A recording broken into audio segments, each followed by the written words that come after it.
Good to visit with Chris Riley, the Belfouche High School cross-country coach. And Chris, always good to visit with you about the kids. Yeah, good to see you guys too. Had the Douglas Early Bird and lots to talk about there.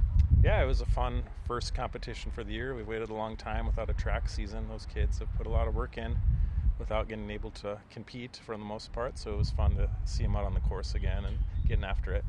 How does that feel after a whole year and then finally get some competition and get out there and go? It was exciting. I know some of the kids were a little nervous to get back after it again, not racing in a long time, but there was just a lot of excitement. You know, it wouldn't have mattered where we were racing or what it was like. They would have ran through snow piles, I think. They're just excited to get out and compete. Cross country is being a little nervous. Is that kind of par for the course? I'd say so, yeah. Generally, I would almost encourage that. If you're a little nervous, that's fine. Nerves show that you got some interest, you're vested in it, and generally those nerves go away as soon as the gun goes off. You're not thinking in the first mile of the race, I'm still so nervous. You're just locked on the task at hand. So the nervousness is definitely a part, but it goes away after the gun goes off and the race gets underway. It was a windy day out there. It was a little bit breezy out there, yeah, as Douglas tends to be. So make it a lot tougher day as opposed to calm winds.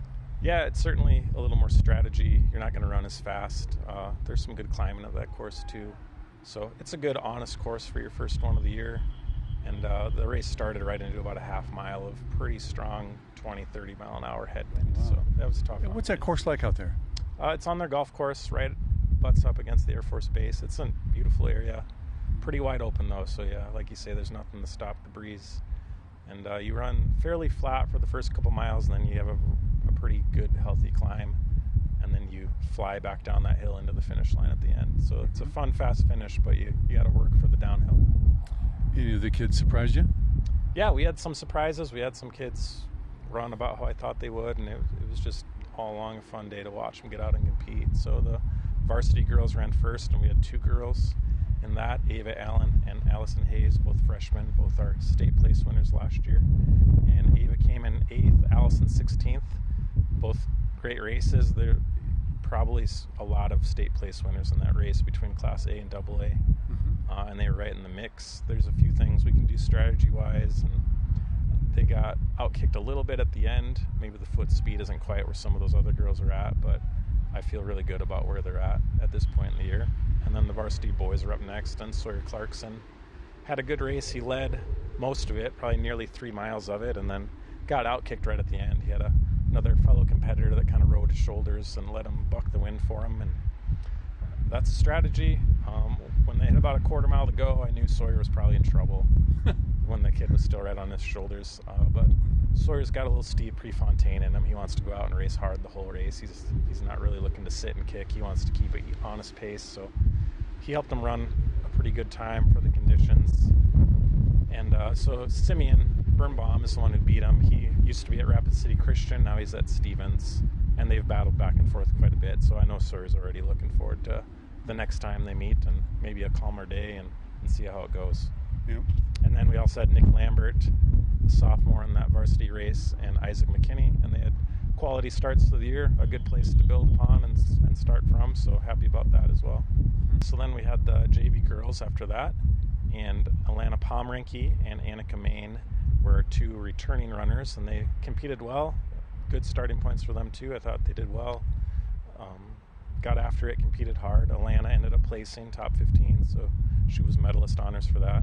And Annika wasn't too far behind. And then we had Jasmine Jensen, a senior, and Brenna Leitner, a freshman, and it was both their first ever cross-country race, so it was just good for them to get out and kind of experience what it was. And they didn't turn their jerseys in right afterwards. I mean, they didn't walk off after the wind and the hills and stuff. They came back the next day, so that's good to see. So I was proud of them for getting out and experiencing it. And they'll definitely enjoy a nice calmer day a little more. And then JV boys were the last race of the day. Aidan Voyles is a freshman. He ended up placing second, just barely missed a win. That was big for him to go out and race that hard. Wow. And he's really looked great at practices, but racing's another whole animal, and he just looked calm and confident the whole time. He looked great, so he'll definitely be an impact varsity runner for us here this season, no doubt about that. Yeah, whether it's football or cross country, it's always a good program when you got those young kids really going. That's right, yeah. And Aiden's one that he's been running since 6th grade, and he plays varsity soccer as well, so he's a busy guy. So we watch his workload with running. He takes game days off for soccer. And then, if he has other times that he's feeling worn down or a little dinged up, he can take a day here or there. But he's putting a lot of miles in at soccer practice, and especially those days where he's got to run in the morning with us and then soccer after school. So he's in good shape, and he showed it there in that race. Cern Weishar is a 7th grader.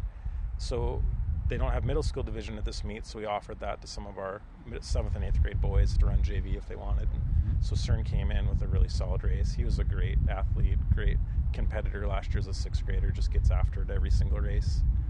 So 10th place was pretty good for him out there. First ever 4K distance, first ever high school division race. And then we had a whole bunch of kids in the 20s. I had to write it down or else I'll forget. We had Darian Pasica, Carson Hane, Zach Tonsager, Harley Lavera, and Dustin Kolb were all in the 20s out of 60-some kids. So they were in the top third of the field, and they all ran hard together. It's kind of fun to have kids like that push each other. They race each other a little bit, but they also carry each other past some of their competition as well. And then beyond that, Jaden Jensen, he had his first ever cross-country race as well, just like his sister, and he's just a sophomore. He ran well. He was just behind those guys. His brother Jet is an 8th grader, came along his first ever high school meet. A lot of Jensen kids running this year, so that's fun to see. And then Harvey Walding is an 8th grader, and Garrett Houston, a 7th grader, a couple more middle school kids that didn't want to wait another week to get their first race in.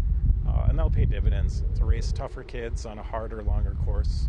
Now we go to Spearfish Friday with our middle school team, so for them to race a nice flat 3K, I think our middle school kids are just going to really get out and have a nice solid effort after that 4K.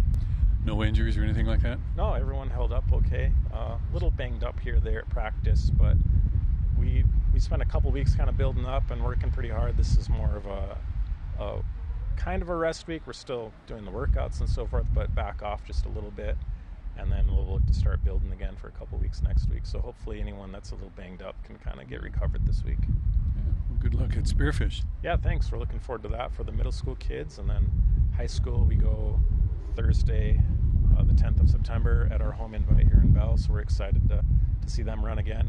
And we were missing Cole Hockenberry and Devin Nowajeski. They were in Vermilion for the football game, both football players as well. So that was a long trip, so we just sent them on the bus, and we figured we'll catch them at the next meet. So we're looking forward to being at full strength at Belfouche and see how we stack up against some other teams. Okay. Well, hey, Chris, thanks for taking time to visit. Yeah, thanks for coming, and we appreciate the coverage.